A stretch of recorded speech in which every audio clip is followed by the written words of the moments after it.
Здравствуйте, в эфире «Настоящее время». Из студии в Вашингтоне с вами Наташа Мозговая.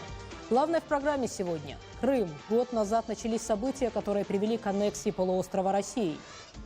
Глава МИДа Литвы Линас Линкевичус о российской внешней политике. Украинская гривна падает. Что может сделать правительство для стабилизации курса валюты? Начинаем, как обычно, с новостей из Праги. Сергей? Спасибо, Наташа. События дня в настоящем времени из Праги. Я Сергей Дорофеев. Здравствуйте. Сегодня год, как Крым фактически остров. От Украины он отрезан КПП и базами данных российских пограничников. Кто из украинцев благонадежен для новой власти, а кто нет. Аннексия полуострова не только ввела новые порядки на земле, но и спровоцировала захват украинских предприятий, волны миграции и семьи разрушила. Каким выдался этот год для тех, кто вынужден был сменить синий паспорт с трезубцем на красный с орлом? Как живут и те, кто новые документы получать не собирается?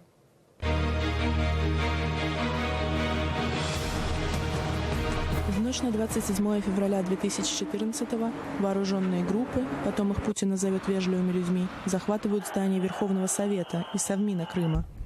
Под дулами автоматов депутаты выбирают нового премьера автономии, лидера русского единства Аксенова. Наши общие усилия увенчаются успехом только тогда, когда права каждого человека не будут ущемлены. Сейчас, как никогда, мы должны осознать нашу общую ментальность. Мы россияне. Крымские татары стоят на своем. Полуостров Украина. В домах активистов обыски. Люди начинают пропадать, кого-то позже найдут убитыми. Меджлису не дают собраться. Въезд на родину запрещен лидером народа. Среди татар появляются мнения. Пришло время более гибкой позиции, иначе не выжить. Однако даже при этом, говорит Рифат Чубаров, народ един. Исходя из той ситуации, которая реально сегодня сложилась в Крыму, она намного тяжелее, чем были прогнозы даже у самых больших пессимистов. Оценка действиям России в крымско-татарской среде одинакова. Это оккупация. До 1 марта украинские церкви Крыма и татарские религиозные организации должны пройти перерегистрацию, как сейчас проходят ее СМИ. Сегодня в Крыму российские медиа. По их сообщениям, в Киеве хунта, на Донбассе бандеровцы. Ни одной украиноязычной газеты не осталось. Месяц назад на независимый татарский телеканал АТР приходили с обыском. Интересовались видеокадрами событий 26 февраля. Какие бы власти в Крыму ни были, они всегда заигрывали с представителями других национальных групп, чтобы таким образом придерживать татар. Говорит татарский журналист, живущий сейчас в Стамбуле, Осман Пашаев.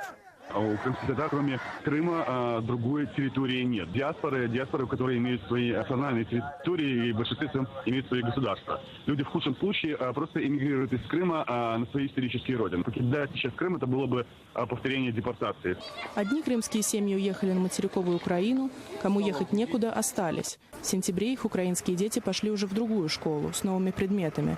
История России, военная подготовка. Основы религиозной культуры у нас появились. Раньше была «Я и Украина», а сейчас у нас окружающий мир стал. При всех изменениях на полуострове Киев по-прежнему уверен – Крым – украинская территория. Россия оккупировала Крым, который был, есть и будет украинским. Владимир Путин планы Киева вернуть Крым назовет, цитата, «вещами реваншистского характера», вспомнив про референдум. Его результаты, кстати, мировое сообщество не признает. Люди, проживающие в Крыму, сделали свой выбор. К нему надо относиться с уважением. Высшим критерием истины в данном случае может быть только мнение самого народа. Таким был год Крыма без Украины.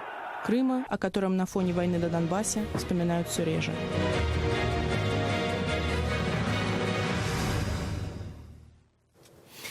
За год в Крыму произошло много событий. Началось все в феврале, а уже весной, в марте, будет год с момента аннексии Крыма. Сначала полуостров не без сторонней помощи определит свой статус как независимая республика, потом войдет в состав России. Мы выбрали 7 главных мгновений весны и зимы. Кадры истории, чтобы помнили.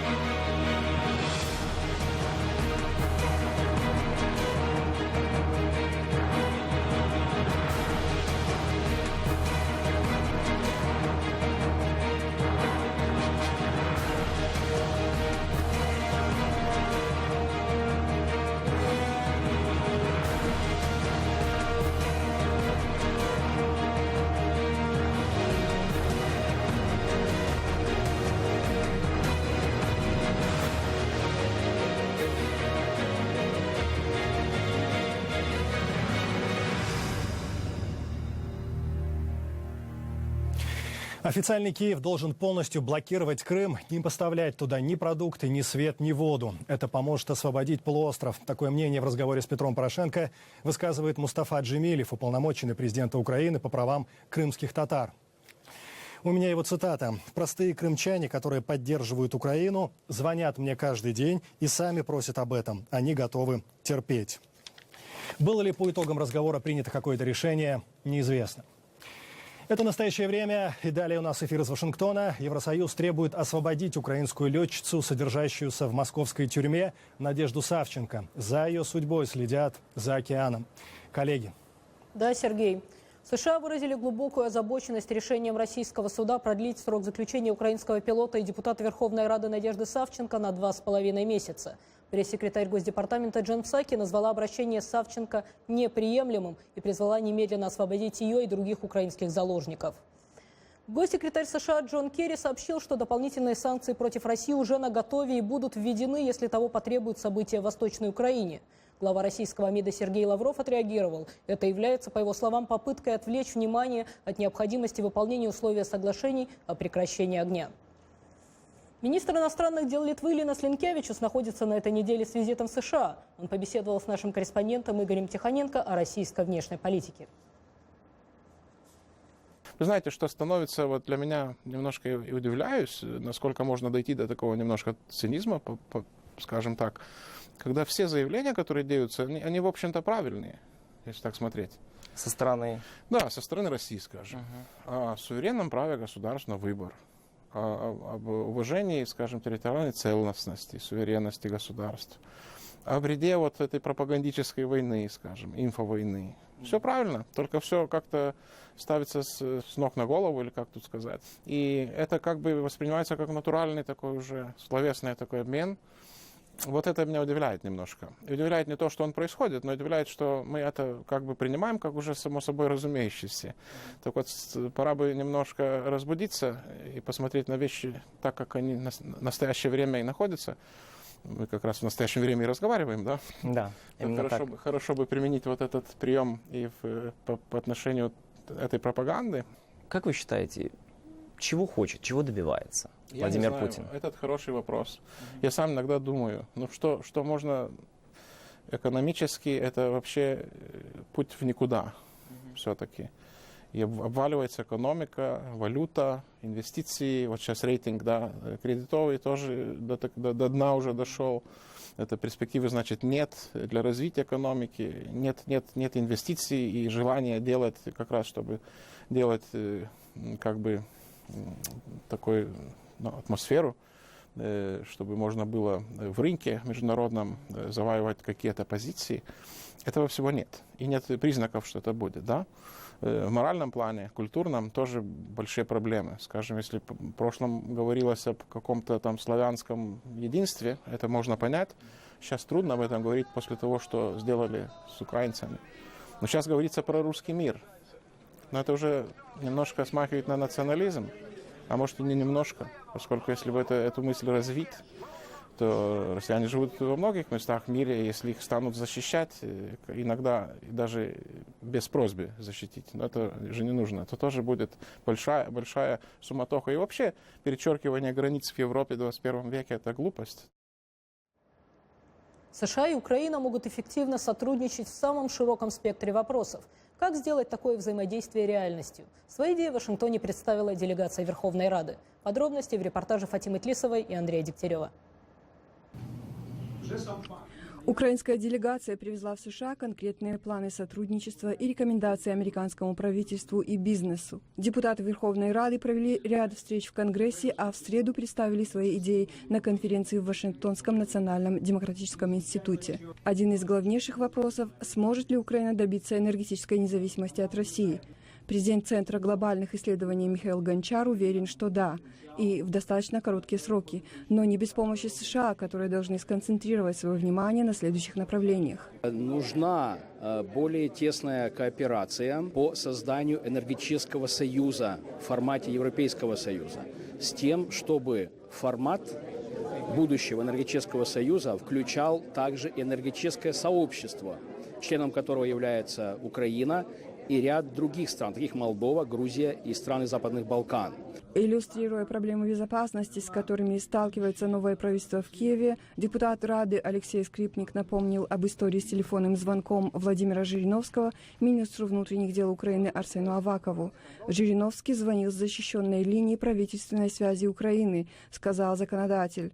Таков был уровень доступа и контроля Кремля над украинскими государственными структурами. И мне кажется, что именно вот связь это было одно из тех мест, где количество агентов ФСБ существенно превышало среднестатистический показатель по Украине. Поэтому это та вещь, где нам нужно очень срочно провести большие реформы. Борьба с коррупцией и реформа правительства – те направления, в которых украинской власти помогают Соединенные Штаты. Сегодняшний доклад был посвящен вопросу оказания поддержки США правительству Украины, украинскому народу и гражданскому обществу страны в этот сложный период, когда коррупция является одним из самых больших препятствий и одним из тех, против которых протестовали на Майдане. Цель сегодняшней встречи – всесторонне обсудить с украинскими парламентариями программы правительства США, а также сложности и вызовы, с которыми они сталкиваются сегодня в процессе развития, и понять наиболее оптимальные варианты помощи Украине. В ходе визита в Вашингтон украинская делегация намерена также обсудить перспективы реформирования вооруженных сил своей страны. Фатима Атлисова, Андрей Дегтярев. Настоящее время. Между тем, главный пункт соглашения Нормандской четверки начинает работать. Подробности у наших коллег в Праге. Сергей? Так и есть. Украина отводит тяжелое вооружение от линии разграничения. Пока один вид – 100-миллиметровые пушки. В Киеве сообщают, это происходит под контролем ОБСЕ. В случае возобновления наступления боевиков график отвода скорректируют. При этом украинские войска, отмечают в Генштабе, по-прежнему в полной готовности для защиты страны. Екатерина Кочкина. Главный пункт Минских соглашений начинает работать. Обе стороны конфликта на востоке Украины сделали официальные заявления о начале отвода тяжелой техники. Однако в то же время в Киеве отмечают, что позиции украинских войск по-прежнему находятся под обстрелом. В частности, именно этим обусловливается, очевидно, отвод только артиллерийских систем, а не всего тяжелого вооружения, поскольку пункт 1 Минских договоренностей еще не выполнен стороной боевиков. Официальный Киев утверждает, что у украинской армии в данный момент нет препятствий для отвода тяжелых вооружений. Я уже не раз говорил о том, что маршруты и места для отвода нашего вооружения подготовлены. Мы готовы к отводу. Об отводе орудий заявляют и сепаратисты. Представитель Минобороны так называемой ДНР Эдуард Басурин в интервью нашей программе сообщает, что сегодня войска непризнанной республики отводят от линии фронта самоходные гаубицы «Гвоздика». Но отвод тяжелых вооружений был определен. И эти точки были указаны в миссии ОБСЕ, которые туда выслали патрули, и они контролировали этот отвод. Это южное направление Тельманово, пригород города Донецка и Леновка, сам город Донецк, Горловка и населенный пункт Никишино, это севернее Шахтерска. В ОБСЕ, в свою очередь, подчеркивают, что для полноценного осуществления наблюдения за отводом вооружений миссия по-прежнему ждет информацию о численности техники с обеих сторон, ее текущем расположении, путях отвода и месте дальнейшего хранения. Что касается мест дальнейшего хранения, по понятным причинам миссии, возможно, придется посещать их снова и снова, чтобы мы могли подтвердить, что орудия действительно там находятся. Ранее Дмитрий Песков, пресс-секретарь президента России, заявил, что у Кремля есть информация о том, что миссия ОБСЕ отказалась от мониторинга процесса отвода вооружений со стороны сепаратистов. У них возникли какие-то сложности. Но будем надеяться, что это сложности технического характера, подчеркнул Песков. В миссии ОБСЕ отметили, что сегодня в зоне боевых действий работают 20 патрулей-наблюдателей, несмотря на то, что их работе время от времени препятствуют обе стороны конфликта. Екатерина Кочкина. Настоящее время. Вооружение, конечно, отводят, но Россия за последние месяцы перебросила на Донбасс более 1000 единиц техники, танков, артиллерии и систем ПВО, сообщает Генсек НАТО. Тем временем на фоне действия мирного договора в окрестностях Мариуполя, это уже ближе к Крыму, обстрелы продолжаются, сообщает наш корреспондент Аскольд Серко. На один день, чтобы увидеть происходящее своими глазами, он присоединился к бойцам украинского батальона «Азов». На подъезде к Широкино опустевшие приморские поселки, кое-где можно заметить притаившийся в складках местности, готовый к бою танк. На передовой растянувшиеся на сотни метров траншеи. Бойцы говорят, без этого никак. Из тяжелого вооружения их обстреливают каждый день. Разведчик с позывным «Белый» на войне уже год, а в Широкино 1,5 месяца. Пацаны как гибли наши, так и гибнут. Украинские солдаты отвечают только из стрелкового оружия, дабы соблюсти минские договоренности, но говорят о том, что и во время такой неравной дуэли чувствуют себя достаточно уверенно. Для полного тактического счастья, говорит командир, не хватает противотанковых джавелинов и поддержки артиллерии, тех же градов. Ну, мне грады по штату не положено. Вот если они за спиной будут стоять, и их применение будет законно, как положено, то, конечно, они нужны. Здесь, в зоне, оговоренной Минскими договоренностями, ни одного артиллерийской системы, ни реактивных систем залпового огня, ни артиллерийских систем, типа Д-30 и остальных самоходных артиллерийских установок, здесь нету. Мирные жители тем временем покидают и Широкино, и близлежащие поселки. Крайняя жительница Широкино ушла 2 дня назад, бабушка. 86-летняя пешком пошла через их позиции, пошла в сторону Мариуполя. Наши ребята помогли нам набраться. Аскольд Серко, настоящее время, Широкино, Мариуполь. Гривна. Падение продолжается. Официальный курс доллара в Украине преодолел отметку в 30 гривен. Это новый исторический рекорд. Евро сегодня подскочил до 34,5 копеек. Накануне Нацбанк до 1 марта запретил покупку иностранной валюты на межбанковской бирже для клиентов, после чего национальная валюта укрепилась. Однако решение резко раскритиковал премьер-министр Яценюк. Вечером ограничения сняли. Вот падение продолжилось. Александр Касаткин. В последние дни гривна поставила рекорды падения, угрожая экономической и финансовой стабильности в Украине. Глава Нацбанка Валерия Гонтарева во время своей пресс-конференции не дала четкого ответа о причинах противоположных решений Нацбанка и о предстоящих действиях регулятора для стабилизации ситуации. Фундаментальных причин для такого стремительного падения курса гривны нет никаких. Эти все нерациональные движения, да, они связаны исключительно действительно с иррациональным поведением рынка, с поведением рынка, который больше движим страхами, да, чем рациональным понятием того, что у нас происходит на рынке. Эксперты утверждают, что у нынешних руководителей Нацбанка нет понимания происходящего и плана предстоящих действий. С момента формирования нового правления Национального банка у него отсутствует стратегия монетарной, валютно-курсовой, кредитной политики, стратегия надзора за банковской системой. Связано это, скорее всего, с некомпетенцией. Почему? Потому что правление было сформировано из людей, которые раньше не имели опыта работы в Центральном банке, не владеют макроэкономической ситуацией. После того, как 5 февраля Нацбанк Украины отказался от валютных аукционов и внедрил режим гибкого курсообразования, стоимость доллара подскочила с 18 гривен до 32. Ряд украинских СМИ сообщили о возникшем ажиотаже покупателей в супермаркетах, а одна из мелкооптовых торговых сетей даже ввела ограничения на продажу ряда продуктов в одни руки. Совет директоров Международного валютного фонда заявил, что скорейшее выделение Украине кредита стабилизирует ситуацию. Параллельно с проблемой Восточной Украине нужно также решать проблемы экономики во всей стране. И, опять же, один из основных вопросов – это укрепление конкурентоспособности Украины, то есть какие меры должны приниматься, какие структурные реформы должны проводиться в государственном секторе, по бизнес-среде, также рассмотреть целый ряд бюджетных факторов, скажем, вопросы на субсидии, на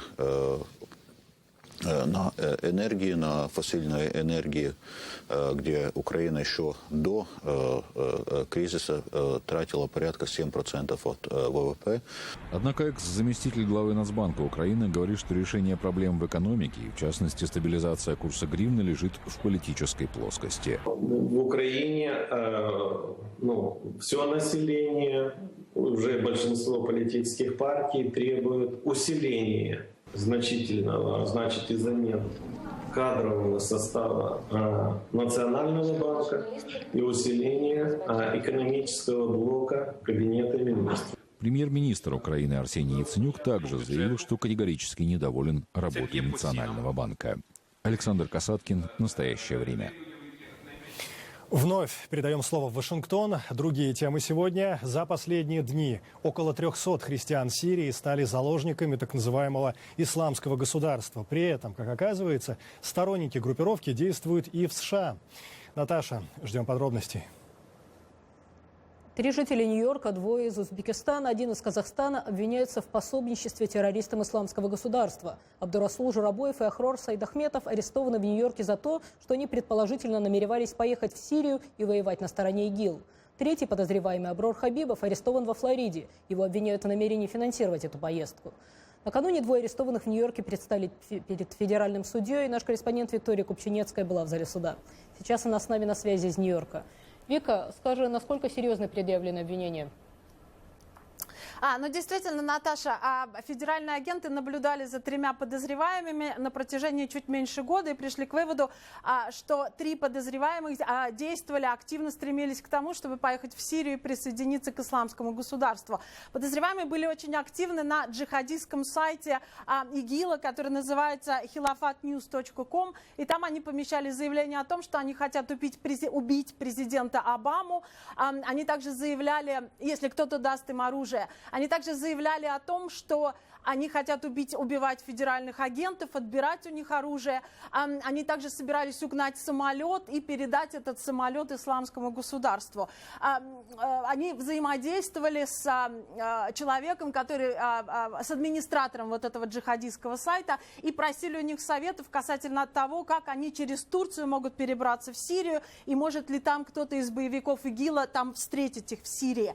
В начале этого года 2 подозреваемых приобрели 2 билета в Турцию, и 3-й подозреваемый финансировал эту их поездку. Интересно заметить, что на протяжении практически всего этого времени с подозреваемыми взаимодействовал информатор ФБР, которого подозреваемые считали, если можно так сказать, своим братом, и они считали, что он тоже собирается им помогать, с ними работать, и что он поедет с ними сначала в Турцию, а потом в Сирию, и будет также воевать на стороне ИГИЛа.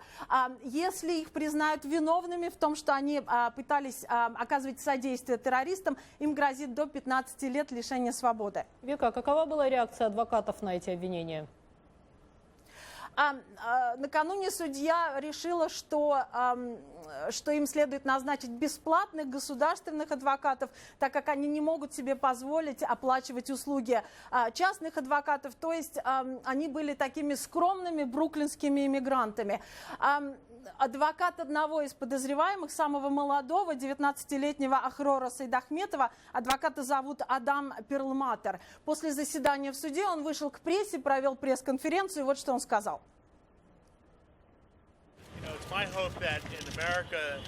Я надеюсь, что в Америке в 2015 году еще существует презумпция невиновности. Подозреваемым еще официально не предъявлены обвинения. Но это дело заставляет задуматься над подходом, который федеральное правительство использует в отношении молодых мужчин-мусульман Америки. Это очень жесткая тактика. Не было попыток вмешаться, поговорить, понять происходящее. Только стремление обвинить, арестовать и наказать. Но я хочу сегодня всем напомнить, что презумпция невиновности – это по-прежнему основной закон в Америке. Мы намерены активно защищать подозреваемых и их права в суде.